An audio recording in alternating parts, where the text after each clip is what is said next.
everyone that works at the VA is on the same page, and we all have the same mission, which is to take care of veterans. And so having that same mission, coupled with the fact that we have researchers embedded in our hospitals, we have a culture of innovation, that allows us to do things that could never happen in the private sector. We are exploring new materials and new ways to provide better services more effectively. The recumbent bike is a relatively new thing for us. It works by activating the paralyzed muscles with very small amounts of electric current. And by timing the activation of those paralyzed muscles with the crank cycle, we can allow disabled vets who have paralysis to exercise either on a trainer or actually progress to pedaling over ground. It allows them to be outside, and members of the community, they feel engaged, a feeling of freedom, moving under their own power.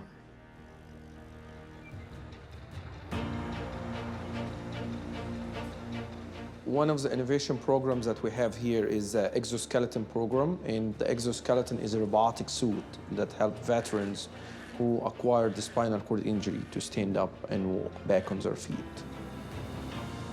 It makes a significant difference in their quality of life and achievement towards restoring some of the mobility. This is a great honor that we are just really helping people who risk their life for the entire country.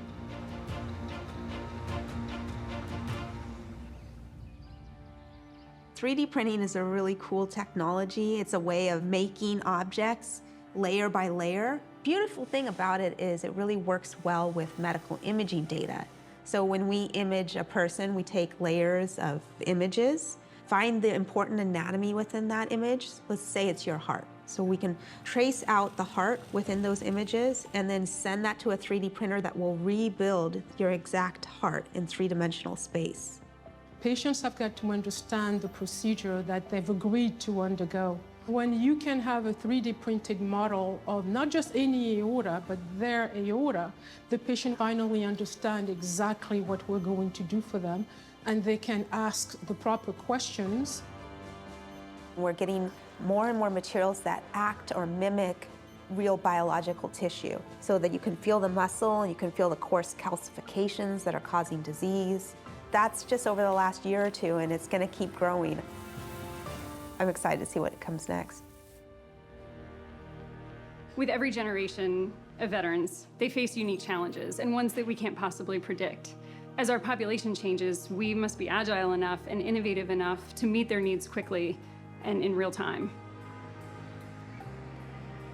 Transcending self-therapy, or TST, is a form of integrative cognitive behavioral therapy.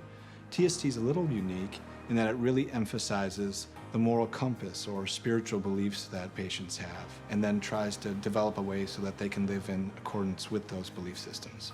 That was something totally new to me. Instead of like focusing everything on the 12 steps, it was on challenging your thoughts, your feelings. Are they true? Are they helpful?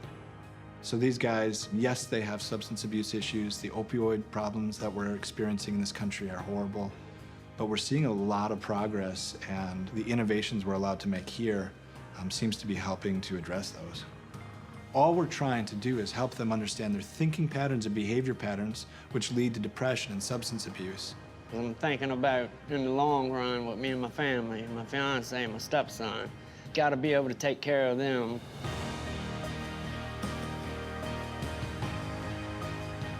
We see patients coming back and saying, "This is my 10th rehab," or "This is my 5th rehab."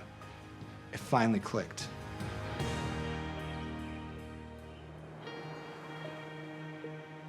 For some of our veterans, being seen at a place that's comfortable for them is essential, being able to provide the care that they need.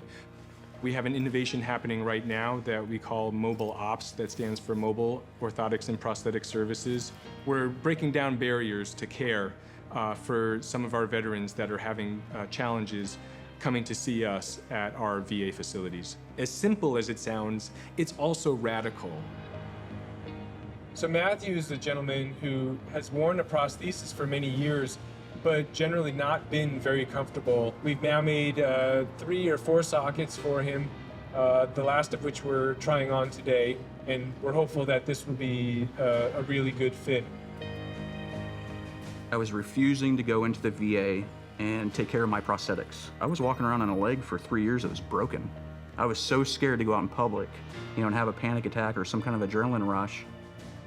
I feel very privileged, to have the VA come to my home to do my prosthetic care. Seeing the VA taking another step forward to offer a service like this really shows me that they are paying attention to things, they are taking the veterans' feedback, and they genuinely care. I mean, this leg is phenomenal, and it has allowed me to do some great things with my life. The future of VHA innovation is an exciting one. We're partnering with academia, we're partnering with industry to bring cutting-edge solutions into the VA. It's not only that we get to innovate to help the veterans here, but now it's spreading across the country. Innovation's hard. It's not easy. It's a lot of hitting walls, it's a lot of no's, it's a lot of failures, and it's a lot of frustrations. So why do we innovate? It's because we know that once we get it right, we're gonna really change patients' lives.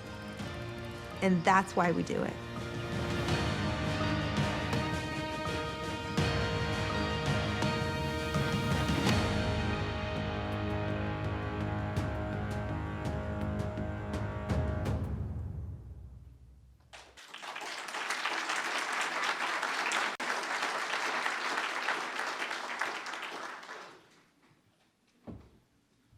Good morning.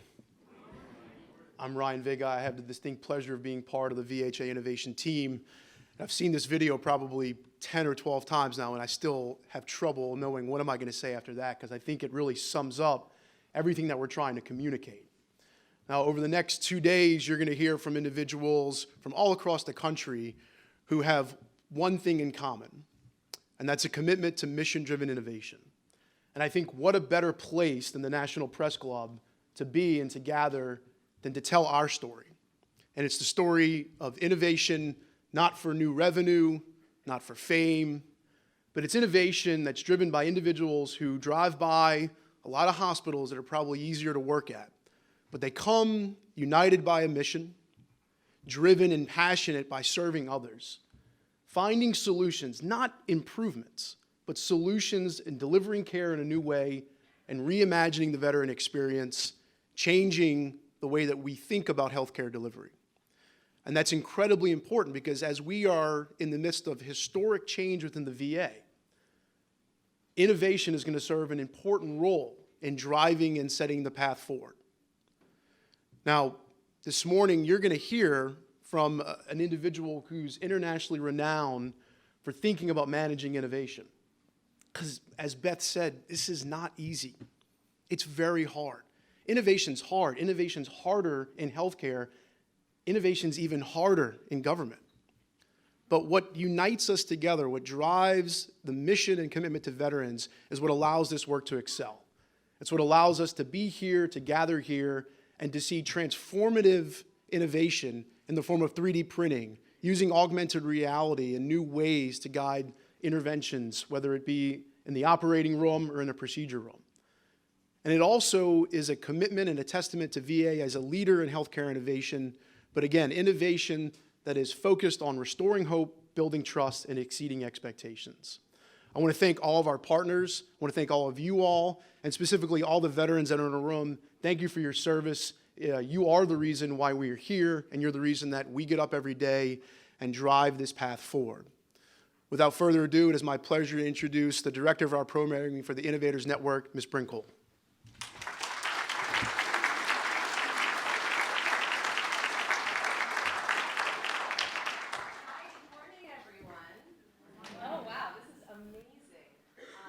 I am thrilled to be here. As Ryan said, I am the Director of Programming for the Innovators Network. I've been with the VA for about 12 years, involved with the Innovators Network for 4, and just 1 year in this role. And as Ryan said, innovation is hard, but it's also incredibly rewarding. The fact that we are going to spend today and tomorrow celebrating the remarkable achievements of our innovators within VA, our external partners, all of the incredible work that everyone is doing every day on behalf of our nation's veterans is just really inspiring. So the Innovators Network this year decided to adopt a solution that we see is fundamental to the way that VA can approach innovation to really help make it easier for us, especially when it comes to that transformational innovation that can be really, really, really difficult to get folks on board when they look at competing operational priorities, basically looking at how we may have succeeded in the past. So it is my pleasure to announce that Vijay Govindarajan, or VG as he is well known, is here to present his 3-box solution to you all. So VG will come up and present for about a half an hour or so. And then David Dunning, who is the medical center director of the Memphis VA, who has really, really, really resonated with how the 3-box solution can help his facility achieve great innovations for veterans, will join us on stage for a conversation afterwards. So without further ado, VG, my friend, come on up.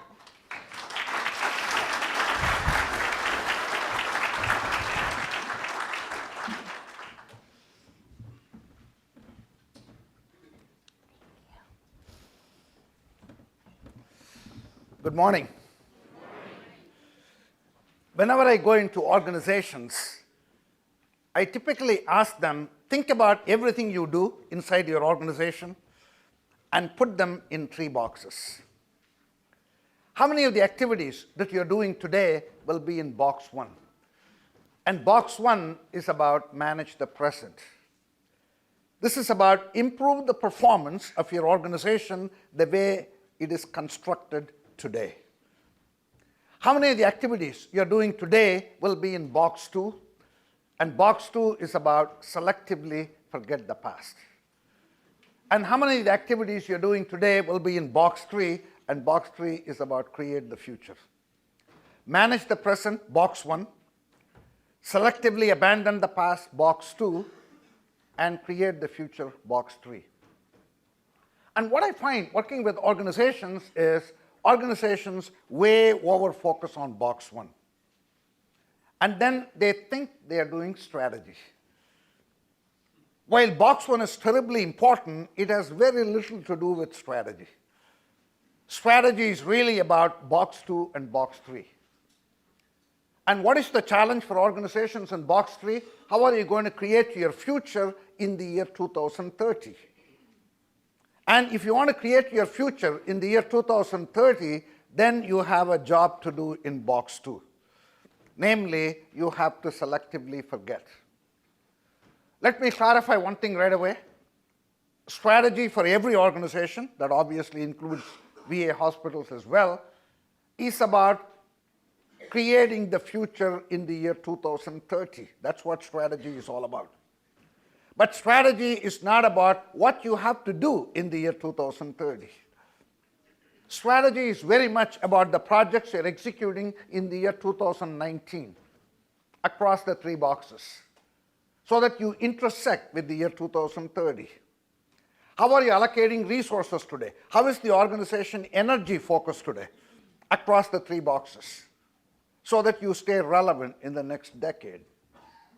Another word for box 1 is competition for the present. That is all about efficiency. Another word for box 2, box 3 is competition for the future. That is all about breakthrough innovation, transformational innovation. Of course, competition for the present is very important. It is as important as competition for the future is. Therefore, strategy is always about how do you create the future while managing the present. How do you shape the evolution of year 2030 when you are squarely executing projects in the year 2019? And the reason why this is a challenge is the people, the capabilities, the processes, the mindset that it takes to excel in box 1 are fundamentally different than the people, the capabilities, the processes, the mindset that it takes to excel in box 2, box 3. Yet in the year 2019, you have to do both. Yet the people, the capabilities are fundamentally different between Box 1 projects versus Box 2, Box 3. This is the central strategic challenge. Let me give you a very quick example to highlight why this is such a humongous challenge. Imagine the year is 1903. Imagine we are in Boston and we have to go to London. In the year 1903, there is only one way you can make the trip. That would be by a ship. And a ship those days took 45 days to make the trip. Suppose you wanted to go faster than 45 days. What could you do? One thing we could do is to call a meeting of the Shipbuilders Association, study the ship, increase the engine speed, study the weather conditions on the ocean. This is what I call Box 1 thinking. This is about taking a system that you fully understand and want to improve its efficiency. By the way, 100 years of doing that, even today, the fastest ship probably will take 5 days to do a cross-Atlantic trip. In the year 1903, Wright brothers, they focused on competition for the future. They asked a fundamentally different question.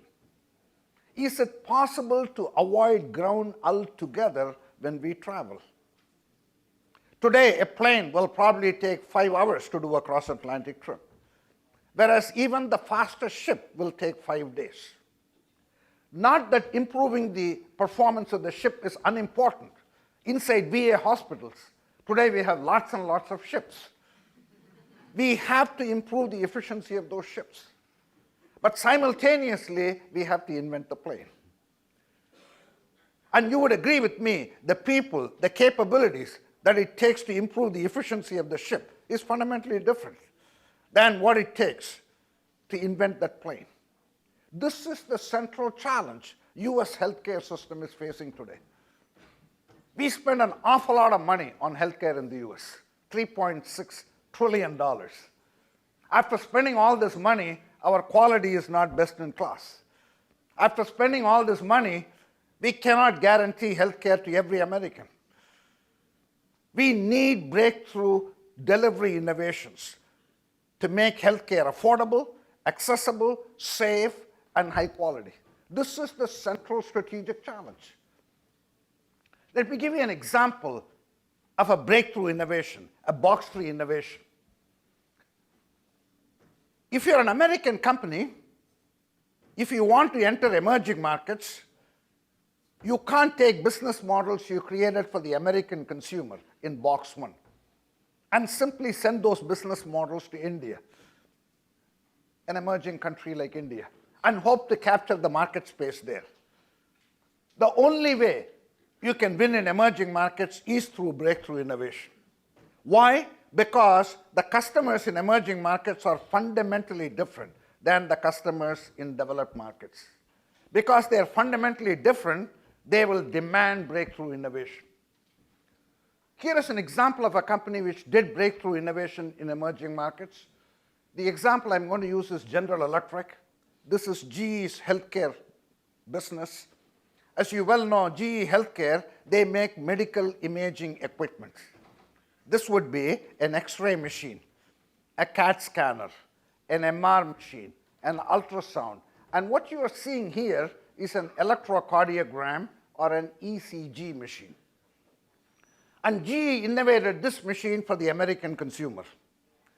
Imagine a hospital in the US. If you walk into a US hospital, what do you see? You see a sophisticated imaging center. And in that sophisticated imaging center, you have appliance-size equipment. There will be a big X-ray machine, an even bigger CAT scanner, an even bigger MR machine, and then this ECG machine. By the way, this ECG machine costs about $20,000. Now, I want you to shift the scene for a moment to India. Certainly, GE sells this $20,000 ECG machine in India, for sure, to the top 10% of the economic pyramid. After all, even in a poor country like India, there are going to be rich folks who can afford to use this. The question is, what about the remaining 90% of Indians? The remaining 90% of Indians cannot use this $20,000 ECG machine for a lot of reasons. The first and the most obvious reason is affordability. You see, on this $20,000 ECG machine, a single ECG scan will cost $200. 90% of Indians, most of them live in rural India. And in rural India, people are making $2 a day, sometimes even less. Now, you can do the mental math. If I'm making $2 a day and somebody is selling me an ECG scan for $200, I have to work for 100 days just to pay for one scan. That is only to determine whether I need further tests. I'm going to say, forget it, I can live with my chest pain. But affordability is not the only reason why 90% of Indians are non-consumers of this $20,000 ECG machine. They have additional problems. What are the additional problems? You see, in rural India, there are no hospitals with sophisticated imaging centers. That means you can't ask a patient in rural India to go to an imaging center because it doesn't exist. Therefore, somebody has got to take this $20,000 ECG machine door to door. Unfortunately, this $20,000 ECG machine weighs 500 pounds. If something weighs 500 pounds, I can't put it in my backpack and take it door to door. Not only that, this $20,000 ECG machine works only out of house current. As you well know, in rural India, electricity is either unavailable or unreliable. So even if you manage to take this machine to a village in India, maybe the villager doesn't have electricity to operate this piece of equipment. Finally, this $20,000 ECG machine is an extraordinarily powerful piece of equipment. It can be operated only by a trained doctor. It usually comes with a 500-page user's manual. Well, in rural India, there are no trained doctors. That means, for a variety of reasons, 90% of Indians cannot use this $20,000 ECG machine. That doesn't mean 90% of Indians don't suffer from heart attack. This is my main point. Non-consumers of healthcare in this world have exactly the same problem as consumers of healthcare. The reason they are non-consumers of healthcare is they cannot consume the business model you are giving to the consumers. If they could consume it, they would have already become consumers. If you can do breakthrough innovation, if you can do transformational innovation, you can convert those non-consumers of healthcare into consumers of healthcare. Today on planet Earth, there are 7 billion people. Out of the 7 billion people, only 1 billion have the purchasing power to afford the healthcare that we offer. There are 6 billion non-consumers. I say converting those 6 billion non-consumers of healthcare into consumers of healthcare requires box-free innovation. In 2008 and 2009, I took a 2-year leave of absence from Dartmouth College and went to work full-time for GE. And one of the very first projects I got involved in was to innovate this $100 ECG machine. On this $100 ECG machine, a single ECG scan will cost 10 cents. If a single scan costs 10 cents, even if I am only making $2 a day, if I have a severe chest pain, I am willing to allocate 10 cents for a scan. Besides being affordable, this $100 ECG machine is extraordinarily lightweight. It weighs less than a can of Coca-Cola. If something weighs less than a can of Coca-Cola, I can put it in my backpack and take it door to door. Not only that, this $100 ECG machine works out of battery. On a single battery charge, it can produce 750 scans. Finally, this $100 ECG machine is extremely simple to operate. Perhaps you can't quite see it on this slide. It has got only 2 buttons. There is a green button, and then there is a red button. You push the green button, it works. You push the red button, it stops. As long as you know how to read traffic signs, you should be able to operate this machine. And GE has converted a whole lot of non-consumers into consumers with this $100 ECG machine. This is the central challenge for VA hospital. We have got lots and lots of ships. We got to continue to improve its efficiency. And at the same time, we have to invent that plane. Another way I can say this is, I want you to take a look at all the projects you're doing inside VA and ask yourself, out of all those projects, how many of them will be in box 1? Box 1 is about closing performance gap. It is very, very important for you to close the performance gap in your ships. And the way you close performance gap is through what I call, you can call it incremental improvement, you can call it operational excellence, you can call it lean, you can call it Six Sigma. These are all very important concepts, but they're really box 1 concepts. At the same time, ask yourself the question, how many projects you have which are in box 2, box 3. And box 2, box 3 is about closing possibility gap. You cannot close your possibility gap by using the same principles that you use to close the performance gap. You have to engage in breakthrough innovation. This is what I'm trying to tell you. If VA hospital has to be a leader in the year 2030, it's not about what you have to do in the year 2030.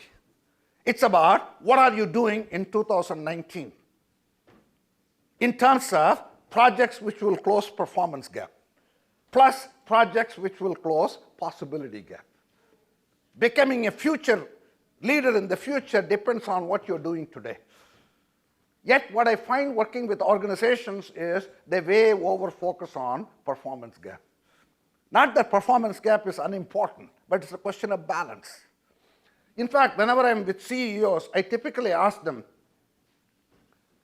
I know you're implementing a lot of projects in the year 2019. Out of all those projects, can you name 3 projects you're executing in the year 2019 that will make you a leader in the year 2030?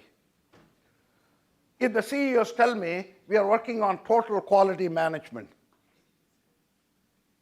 Six Sigma, operational excellence in the year 2019, so that we can become a leader in the year 2030, I typically tell them, welcome to 1970.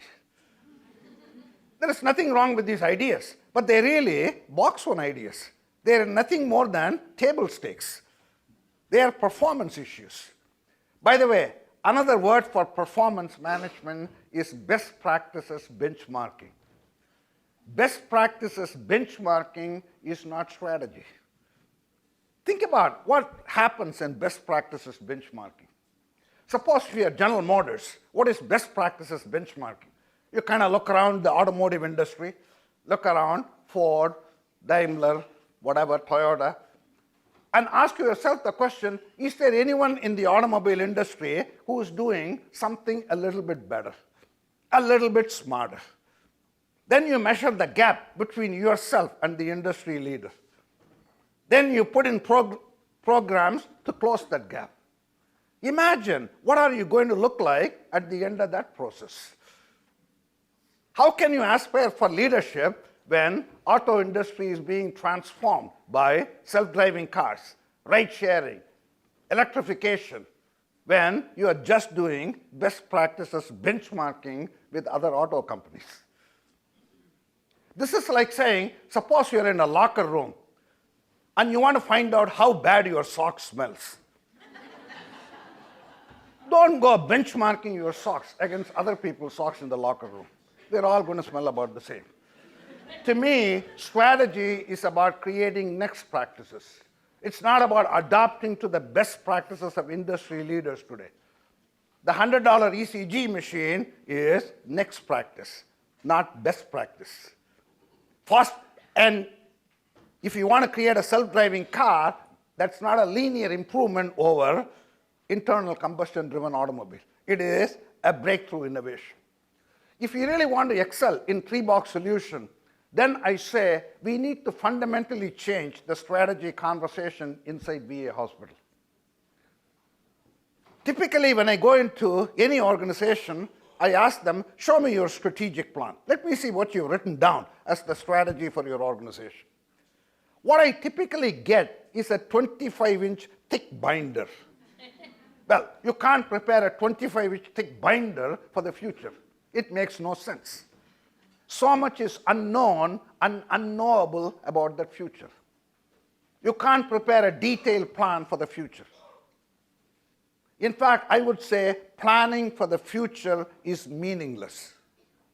But preparing for the future is terribly important. And the document that I call for preparation for the future is a document I refer to as strategy architecture. And that document has to be on a single sheet of paper.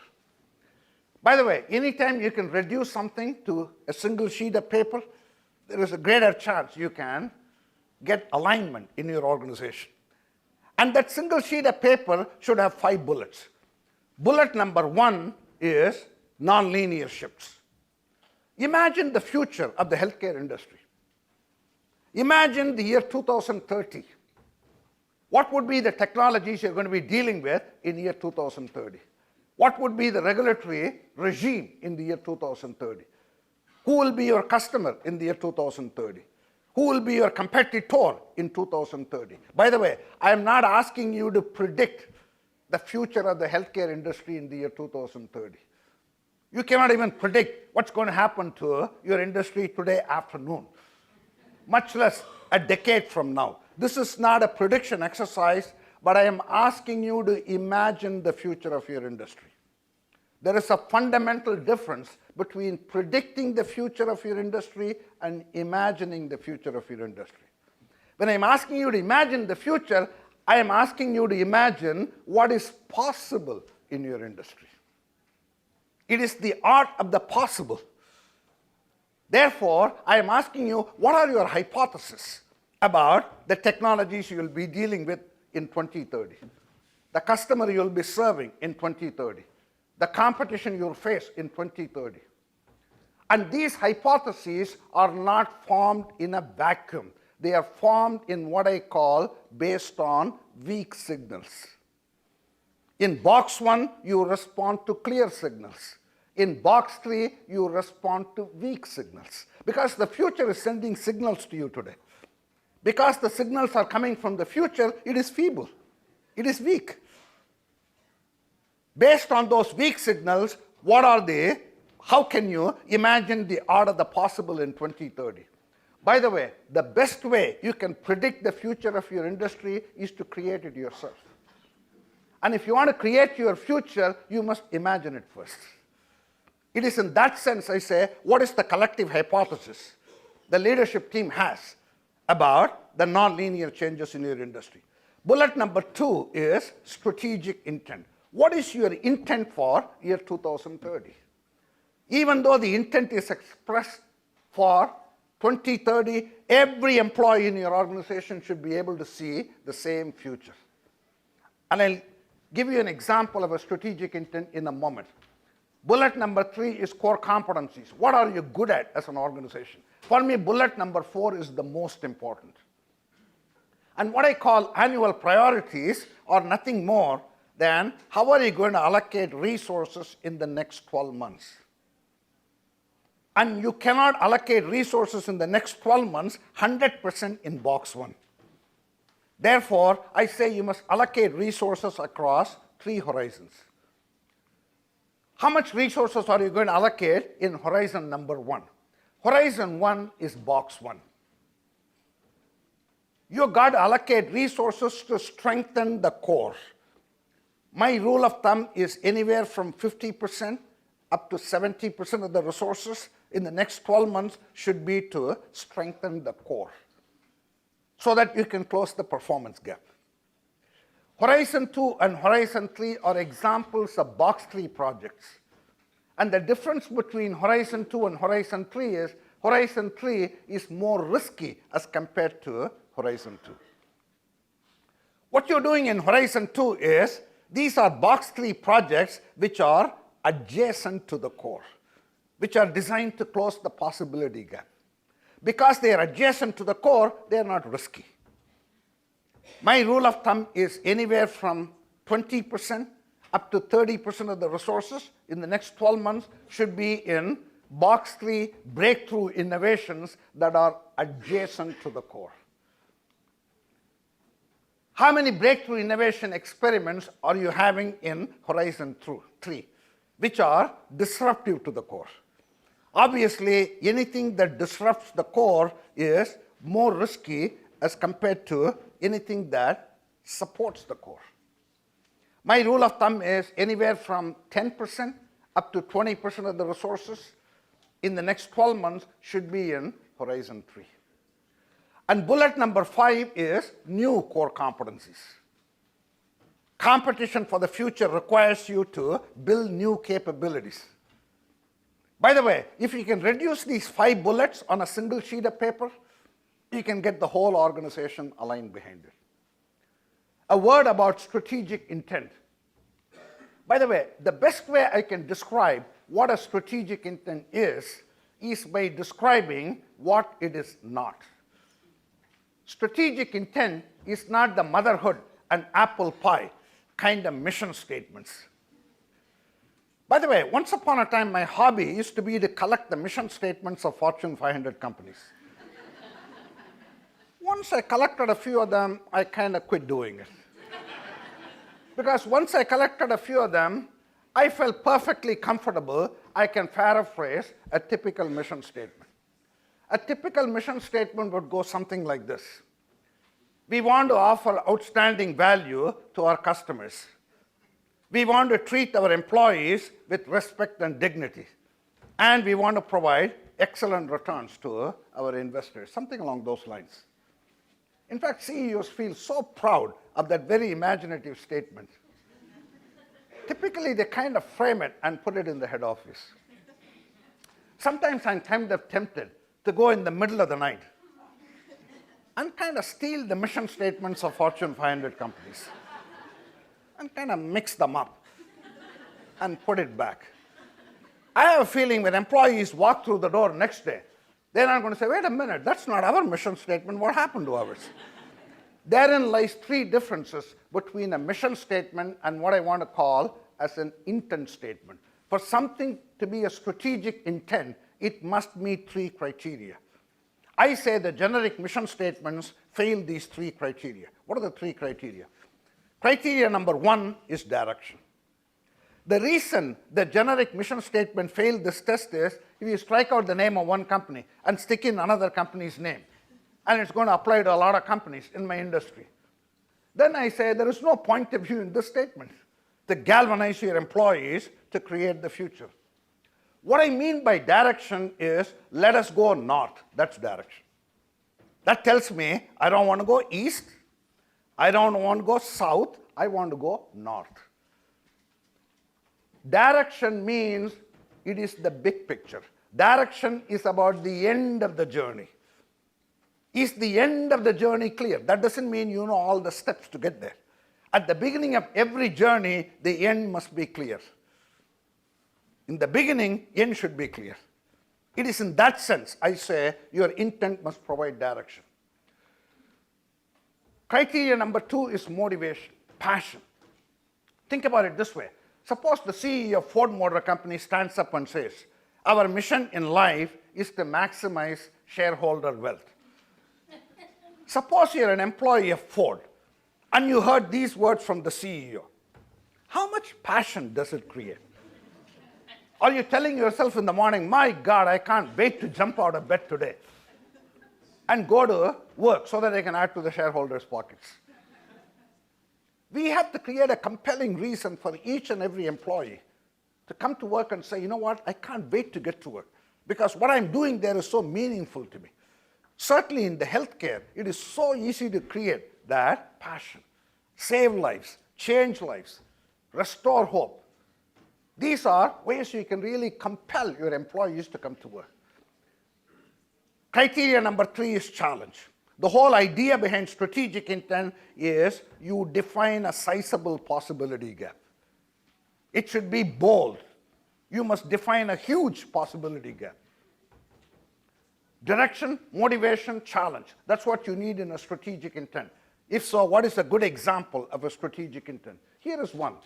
Tell me, when John F. Kennedy stood up in the early 60s and said, we will put a man on the moon and bring him back before the end of this decade. Why do you think the country got so charged up? Certainly when he said bring him back, that added to the excitement, I'm sure. But we can take the criteria one by one. Direction. Man on the moon, how wonderful the direction is. Because all of us see a moon every day. Somebody is going to go there and come back. Everybody can grasp this idea. Motivation, passion. This is about beating the Soviet Union on the technology race. That used to galvanize the country. Challenge. This is a humongous challenge. Scientific community put the probability we can do it at 20%. Optimistic probability, if I might add. There was a good 80% chance we cannot do it.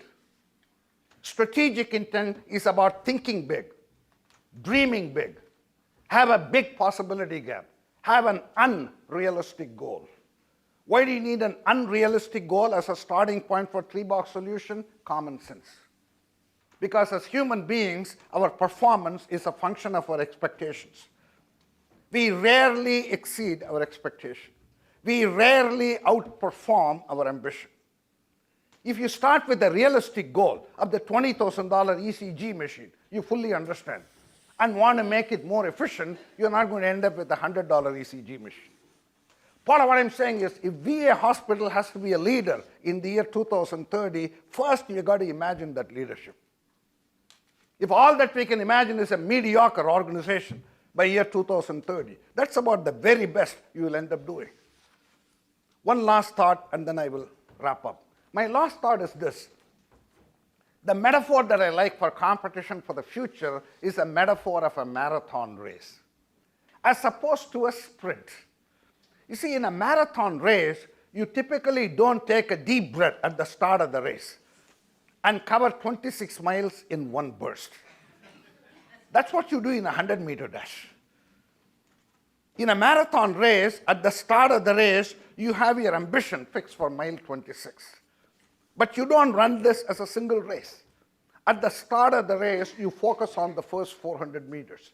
Again, I want to reiterate, competition for the future is not about what you have to do in mile 26.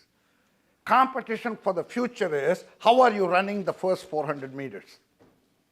The way you run the first 400 meters should be with a view to create the great company you want to create in mile 26. Strategy should always be about folding the future back. Unfortunately, in most organizations, strategy tends to be pushing the present forward. That is not strategy. Recently, I was with a company which told me they have a 20-year strategic plan. I was very impressed. I said, how did you create this 20-year plan? They told me they planned for next year. Then they added 1% to all the numbers. Well, that's not a 20-year plan, that's a budget. Strategy should be, what is your dream for mile 26 first? Because it's a dream for year 2030, it cannot be in much detail. It is only to provide direction, motivation, and challenge. That's all it is. Then fold that future back to the present. Think big, start small, scale up fast, always focusing on 400 meters at a time.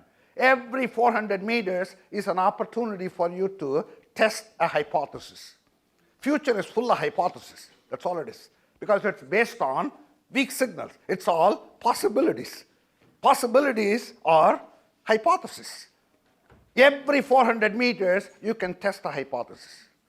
If the hypothesis is not valid, you pivot. If the hypothesis is valid, you double down. Think big, start small, scale up fast. I'm a very big believer in the marathon metaphor. How do you prepare to create a future you can't predict, is the question. The only way you can create a future you can't predict is to proceed in 400-meter steps. Okay, let me take a minute and conclude what I have said so far. One way I can conclude it is, think about what organizations do when their business model runs out of gas. Top 11 things we can do with a dead horse. The question is, have you tried any of this inside VA hospital? How about number 11? Have you tried that? Yeah? How about number 10? Yeah? How about number 9? That seems to resonate. How about number 8? Yeah, done that too. How about number 7? Yeah? How about number 6? That's one way to win. How about number 5?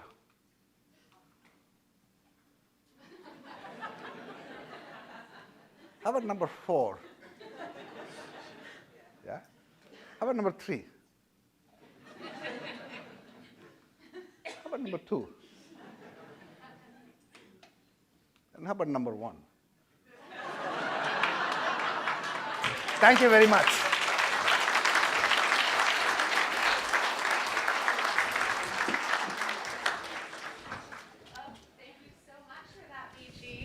Everyone, I would also like to welcome David Dunning to the stage. Mr. Dunning is a two-time combat veteran, a Memphis native, I do believe, and is now the director of the Memphis VA since 2017. Yes.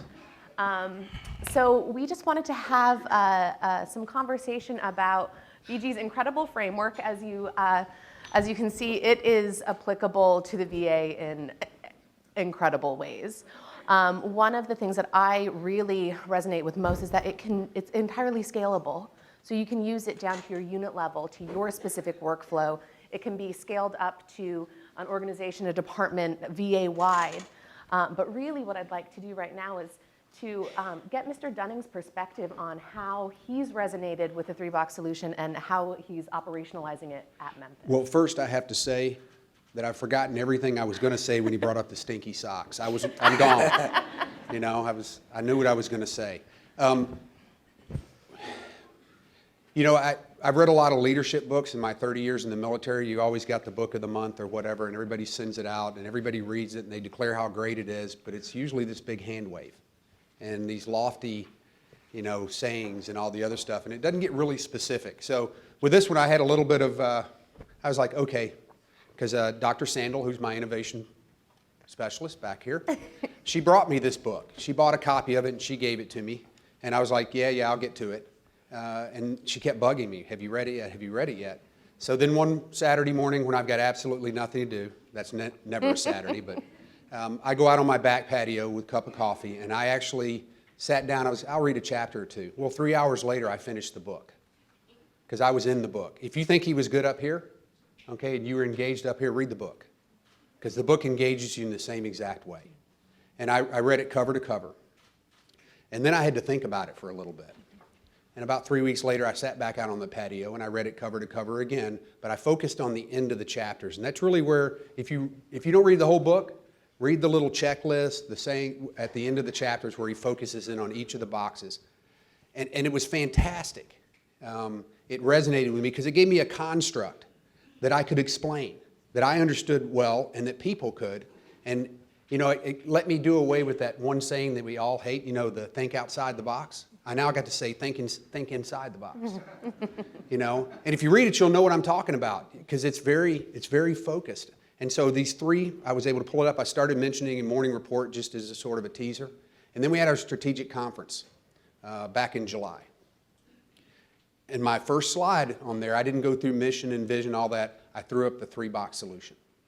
And I started talking to all my leaders. I had all the service chiefs, all the nursing leadership, all the other people.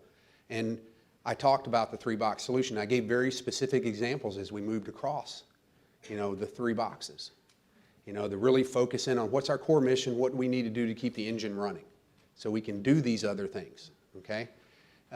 I sort of go a 1-3-2. I don't do a 1-2-3, I sort of go a 1-3-2, because a lot of things in box 2, yeah, there's some things you need to quit doing, but at my level, it's really about how do we think differently. And so I needed to go into box 3 to figure out how we think differently so I could replace box 2. I really saw them as a swap 1-for-1, you know. For instance, I'll use it for instance. If you read in there, there's a chapter on Hasbro, okay? And it's a toy company, right? Everybody thinks it's a toy company. It has been a toy company in the 1940s, 1950s. In the 1980s, they decided to reinvent themselves and move from being a toy company to being an entertainment company. So now they got the Transformer movies and all that other stuff, and that's really the engine now. That was the innovation, and it moved from 3 into 1, and it's now the engine. So how did I change the way we think, get rid of how we thought 2, get into 3, and then move it over? And so it's really, I challenge you out there, what is the VA? What is our mission? What is the VHA mission? And everybody says, well, it's provide health care. Well, my very small thinking, I say that's wrong, okay? It's provide services. Specifically, how do I keep them out of my hospital? How do I push that out to provide services? Well, I do that, first of all, in some things that not healthcare at all. Homelessness, employment services, all those things increase the chances that you're going to need some kind of health care because your environment is wrong. So we focus in on those things. So we provide services. Those aren't health care at all. It has a huge impact. But while I'm pushing these things out, and telemedicine, big believer, telehealth, huge. Push it out. That helps me solve a box 1 problem that is just killing me, and that's parking. Think about that. No, Anybody seriously. else with parking problems? So I can build another parking garage capacity, or I can push services out where they don't come to me, demand. Let's go after the demand. You know, it's actually easier to go after the demand than it is to get $10 million for another parking garage. So it's kind of those things as we put it together. Let's look at, and telehealth and telemedicine helps with that, with taking us out of the brick and mortar mentality, you know? It's not within these walls. And you just push it out. Again, I'm so focused on parking, it's not funny. That's my number one thing. And it's the number one complaint I get, believe it or not. It's not health care, it's followed closely by the telephone system. Anybody else have that problem? And so it just helps reinvent us and how we think. I'm gonna I'm gonna touch the third rail, okay? Let's talk about service lines, okay? Touch that third rail. There's a lot of people who have their own cheese and don't want you to steal their cheese. But we got to rethink how this service, or this department of surgery, for instance, you know, in mine and most of yours, providers are underneath the chief, the nurses are underneath the nurse exec, the MSAs at the front desk are underneath the business office, under the AD.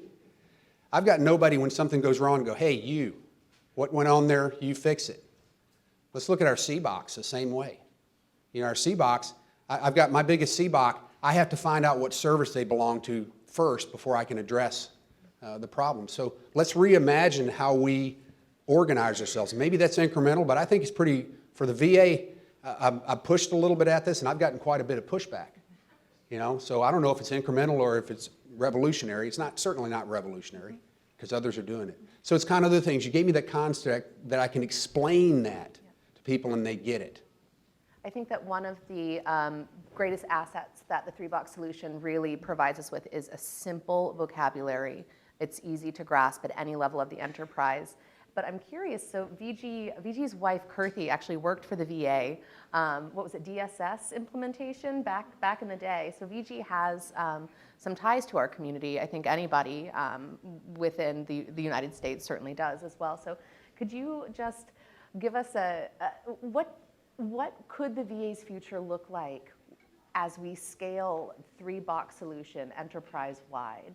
If everybody within VA understood this structure, whether or not if they participated as a box 3 thinker, or if they were purely saying, you know what, box 1 operations, that's where I exist, that's where I'm comfortable, and that's perfectly fine, by the way. We need box 1 executors. So what could VA's future look like? Yeah. Thank you very much for your remarks. I really appreciate that. I think the three-box solution book provides a very simple frame, and the simplicity of that frame is what allows you to think creatively. Sometimes you need a simple frame to structure your thinking. That's what it is. And I would agree with you. There are innovations we need to do inside box one. Box one is not a bad thing. And we need to continue to innovate in box one, which is more incremental in nature, more supporting what we currently do. But we also simultaneously need to do these step innovations, the breakthrough innovations, the transformational innovations. And I think the potential for VA hospital is humongous, because I find, frankly, the waste and inefficiency in US healthcare is just humongous. It's just incredible, and that includes VA as well. And take, for instance, these are simple examples. There is a device called steel clamp. This is a device that you use to hold the heart in place when you do an open heart surgery. When you do an open heart surgery, you've got to keep the heart in place. And you use something called a steel clamp, which costs $160. In this country, after every surgery, that steel clamp is thrown away. There are hospitals in India which reuse that steel clamp 100 times. Of course, using sterilization and so on and so forth. If you use a steel clamp once in your surgery, the cost of the steel clamp for open heart surgery is $160. If you reuse it 100 times, the cost of steel clamp for open heart surgery is $1.60. And the Joint Commission International, JCI, allows reuse of such medical devices. This is a simple, classic example of how US hospitals are so inefficient, so wasteful. They throw the steel clamp away because it is drenched in blood. Sure, you can sterilize and reuse it. You don't throw scissors away after each surgery. You don't throw forceps away after each surgery. What do you throw this medical device away? Similarly, take chronic cases. Chronic cases, which are typically what happens for patients 60 years and older. Chronic cases are treated in the most expensive infrastructure in the US, which is the hospital infrastructure. You keep a patient, a chronic patient, either because of diabetes or heart condition or whatever, for 30 days in the hospital, you bankrupt the system. And there are examples of hospitals in India where chronic cases are treated at home. You only come to the hospital when it is needed. In fact, most of these patients would rather prefer to be at home. The care is more kind and done by family members. We overutilize the most expensive infrastructure. That's why the costs are going through the roof. So I think we can find, let me give a very quick example. There is a hospital in India which does open heart surgery for $2,000. Open heart surgery in the US will cost $150,000. Because in this hospital, open heart surgery costs 75 times less, that doesn't mean their quality is 75 times inferior. I don't even know how you can do poor quality heart surgery. One measure of quality in a heart surgery is mortality rates 30 days after surgery. For this hospital in Bangalore, India, their mortality rates 30 days after surgery is 1.2%. The US average is 2%. So their quality is on par, even better. We have got to go out and look for such examples where they provide world-class quality at an ultra-low cost and embrace those breakthrough healthcare delivery innovations in here. I see potential for VA humongous. I agree. So Vijay touched upon the idea of weak signals, which is one of my personal favorite frameworks from the book in itself. And Mr. Dunning, I'm kind of curious, what specifics really resonated with you in this platform? Again, it was just I could envision the three boxes and I could explain it. Yeah. A lot of times when you read these books, you read it and you have to use their words to explain it. I could use mine. Yeah. and I could use my, my experiences. But one of the things, and it's not in the book, but you saw it, it resonates across a couple of the stories is, and I'm going to use my own words again, get out of the echo chamber. Okay, because as we do innovation, we all have grown up in the same world for the most part. And yesterday they had the panel up here, and they were talking, the second panel, and the young lady at the end there talked about the barriers. And one of the barriers was, we've always done it this way. The worst one is, we tried that before and it didn't work. But if you get out of that echo chamber and do things like what we've done in Memphis, is we've joined George Hacks in the hackathon. And we send them our questions. Dr. Sandel took it out to San Francisco a couple of weeks ago, and we ask a question about rural health. We have a high no-show rate. And then when we dig, the no-show rate is because they don't have the transportation to get there. Well, one of the things we're going back to the Innovator Network is maybe an Uber, where we work that till we get them there. Or we go to, like we just had the startup of the year in Memphis, where all across Memphis. So you got to get out of that echo chamber and get somebody else's ideas, because just because you're a healthcare expert doesn't mean you've got the answers, because you built your own box around you.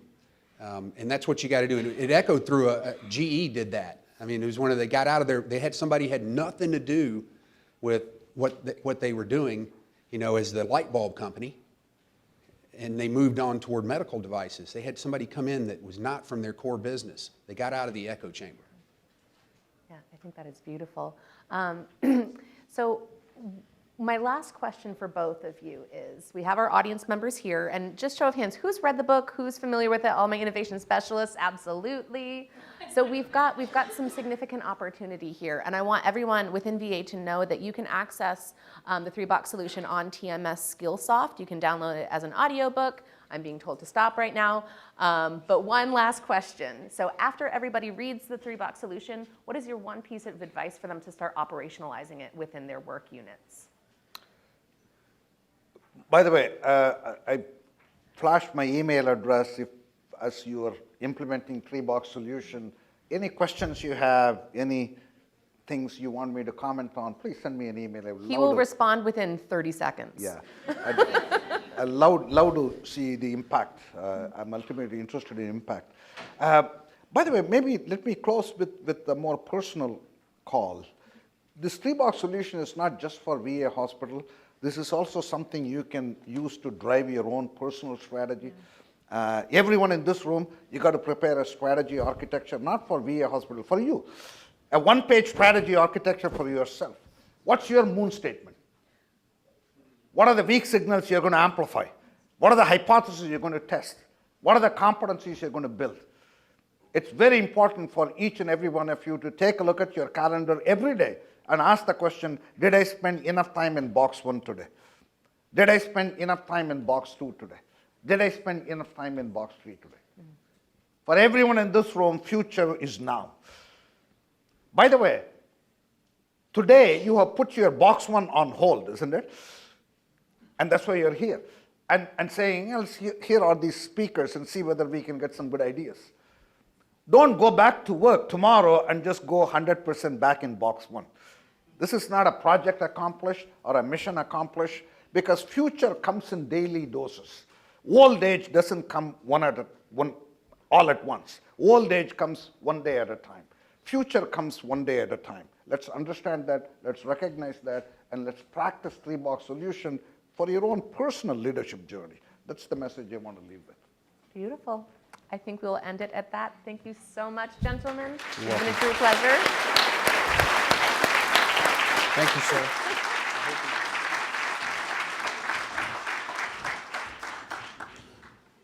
Just a few housekeeping items before we take a break. So this afternoon, there's a change in the agenda. The demos will be in the Holman Lounge and in the ballroom, not in the First Amendment Lounge. And just some other updates for you all. If you don't have the app, there's an app called Attendify. There's going to be live voting that occurs throughout today and tomorrow, and there'll actually be awards based upon that live voting. Not to make any of the presenters more nervous for what's coming up, but this is being live streamed across the country.